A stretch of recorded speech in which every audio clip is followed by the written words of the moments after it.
un ancien candidat de la Star Academy se lance dans un projet très controversé en Gironde, a-t-on appris ce dimanche 20 août, dans les colonnes du Parisien. Qui ne se souvient pas d'Édouard Algaillon, le jeune étudiant en musicologie de 20 ans, qui avait franchi les portes de la Star Academy lors de la saison 3 en 2003, sa guitare à la main, pour accompagner Nikos Aliagas.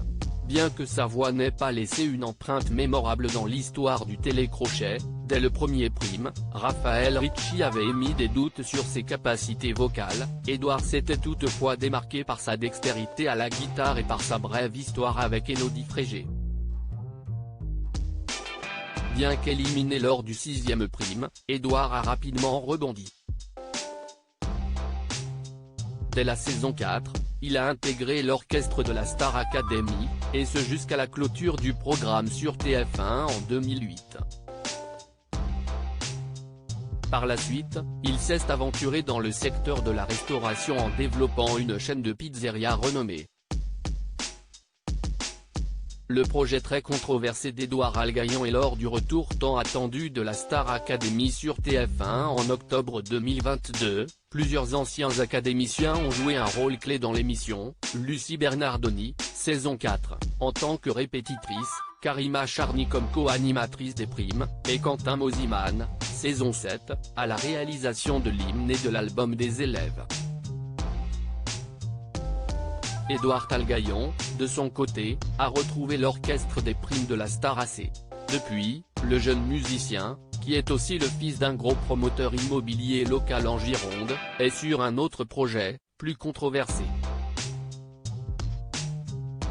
Il s'agit d'un projet de piscine à vagues qui pourrait voir le jour à Canéjan, dans la région bordelaise, d'après nos confrères du Parisien. Il a récemment obtenu un permis de construire municipal. Nommé Académie de la Glisse, il a été conçu par Édouard Algaillon et pourrait accueillir jusqu'à 200 à 300 surfeurs par jour grâce à deux bassins totalisant 13 000 m² et contenant 20 000 m³ d'eau, générant des vagues de plus de 1,30 m de hauteur. Des associations environnementales ont déposé un recours en justice. Le projet se veut autonome en eau et en énergie, alimenté par des turbines électriques photovoltaïques et avec un premier remplissage partiel en eau potable, passant ensuite à l'eau de pluie en circuit fermé.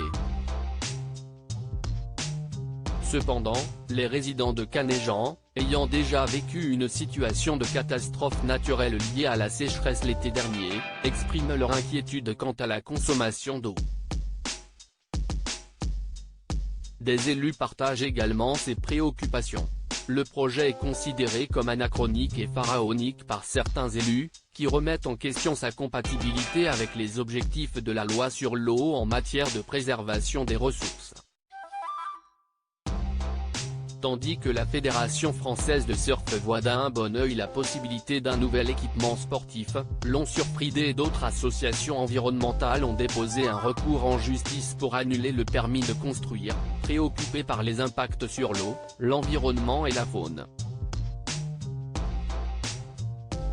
Bien que la mairie soutienne que le permis a été accordé conformément aux règles d'urbanisme, une pétition en ligne contre le projet a rassemblé plus de 54 430 signatures.